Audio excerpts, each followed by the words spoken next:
Bonjour à tous et bienvenue dans le Self Care Club. Moi, c'est Alice, experte de ces petites choses qui enjolivent notre quotidien. Ici, vous trouverez des astuces et des conseils lifestyle que j'ai pu expérimenter et que j'ai envie de partager avec vous. Alors, vous me suivez ou je vous emmène ? Dans cet épisode, je vais vous parler d'un objet connu de tout le monde et pourtant extrêmement sous-estimé, la bouillotte. Personnellement, elle m'accompagne depuis pas mal d'années, moi qui suis une fervente adepte du confort. Mais finalement, je n'ai découvert qu'assez récemment que ses bienfaits vont du soulagement des douleurs physiques à la mise en condition pour un sommeil réparateur et elle peut même aider votre foie à se détoxifier. Intéressant, non ? Commençons par les basiques. En effet, la chaleur émise par une bouillotte peut apporter un soulagement efficace pour certaines douleurs musculaires, les crampes menstruelles, les douleurs articulaires et d'autres petits maux du quotidien. D'ailleurs, des études cliniques soutiennent l'efficacité de la chaleur pour le soulagement de la douleur, qui est un moyen naturel et non invasif, et Dieu sait si j'aime pouvoir me passer de médicaments. La chaleur de la bouillotte agit également sur l'amélioration de la circulation sanguine. Ça peut sembler assez évident, puisqu'en dilatant les vaisseaux sanguins, la chaleur de la bouillotte favorise une meilleure circulation sanguine dans tout le corps. Cette amélioration de la circulation peut avoir des effets bénéfiques sur la santé en général, par exemple en aidant à fournir aux tissus et aux organes les nutriments et l'oxygène nécessaires pour fonctionner efficacement. D'ailleurs, dans certains protocoles de massage, la bouillotte peut être utilisée pour aider à détoxifier le foie. C'est une pratique qui s'inscrit souvent dans le cadre de thérapies holistiques visant à stimuler le système lymphatique et à favoriser l'élimination des toxines du corps. Ok. Mais plus concrètement, appliquée lors d'un massage, elle agit en tandem avec deux processus clés du corps, la circulation sanguine et le système lymphatique. Tout d'abord, la chaleur dilate les vaisseaux sanguins, augmentant ainsi la circulation dans la région abdominale, notamment autour du foie. Cette augmentation du flux sanguin favorise le transport des toxines vers les organes d'élimination, tels que le foie et les reins, où elles sont filtrées et éliminées du corps de façon plus efficace. Deuxièmement, la chaleur stimule également le système lymphatique qui est chargé de drainer les toxines et les déchets du corps. En activant le système lymphatique, la bouillotte favorise le drainage des toxines accumulées dans les tissus des organes, y compris le foie.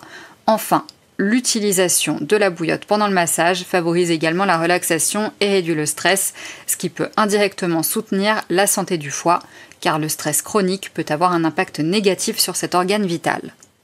Ce qui m'amène au point suivant. Saviez-vous qu'en plus du stress, elle peut également contribuer à réduire l'anxiété ?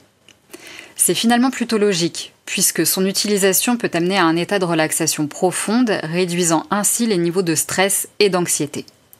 La chaleur diffuse de la bouillotte crée une sensation de réconfort qui aide vraiment à apaiser l'esprit et à favoriser le retour au calme intérieur.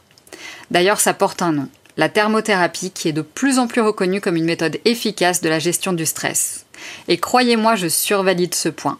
J'ai presque harcelé la moitié de mon entourage à l'automne dernier tellement je voulais qu'ils en fassent l'expérience et on a tous obtenu gain de cause si vous voyez ce que je veux dire. Je reprends. En offrant réconfort et chaleur, une bouillotte peut jouer un rôle important dans le soutien de la santé mentale. Son utilisation peut contribuer à réduire les sentiments d'anxiété et de dépression, favorisant ainsi une meilleure stabilité émotionnelle et bien-être mental. Pour finir, et ça n'étonnera personne, elle peut aussi favoriser un sommeil réparateur en apaisant le corps et l'esprit avant le coucher. En effet, en créant un environnement confortable et propice à la détente, l'utilisation d'une bouillotte peut aider à réduire les troubles du sommeil, comme un endormissement difficile par exemple, et à améliorer la qualité globale de votre sommeil. J'ajoute juste que pour le meilleur des sommeils, certes la pièce doit être peu chauffée et presque fraîche idéalement, mais vous savez sûrement qu'on s'endort plus facilement au chaud. D'ailleurs, je ne sais pas si vous avez remarqué, mais on s'endort bien moins vite quand on a les pieds froids. À bon entendeur. De plus, intégrer l'utilisation d'une bouillotte dans votre routine d'auto-soin quotidienne peut être simple et bénéfique. Que ce soit pour apaiser les muscles fatigués après l'exercice, soulager les crampes menstruelles ou simplement se détendre après une longue journée, une bouillotte peut être un compagnon précieux pour favoriser votre bien-être général. Là-dessus, je vous partage mon expérience personnelle de reine de la bouillotte autoproclamée. Tous les soirs, je l'utilise après le repas sur mon canapé. Ensuite, elle m'accompagne au pied du lit. Je l'utilise souvent durant mes premières 24 heures de règles, mais aussi en télétravail. Quand on bouge pas beaucoup de la journée, on se refroidit vite forcément. J'en ai de toutes les tailles, des bouillottes à eau et des bouillottes sèches, pour toutes les occasions bien sûr. En conclusion, l'utilisation d'une bouillotte offre une multitude de bienfaits pour la santé et le bien-être. En intégrant cette pratique simple dans votre vie quotidienne, vous pouvez profiter de ces nombreux avantages pour cultiver un corps sain et un esprit sain, et toujours dans le confort. Et pour plus de détails, je vous invite à consulter mon article sur ce sujet sur mon site. Merci d'avoir écouté cet épisode. Si ça vous a plu, inscrivez-vous à ma newsletter gratuite Self Care Club, un rendez-vous court et hebdomadaire où j'aime partager 2 choses qui ont embelli ma semaine, parfois des idées, des recettes, des lectures, des conseils.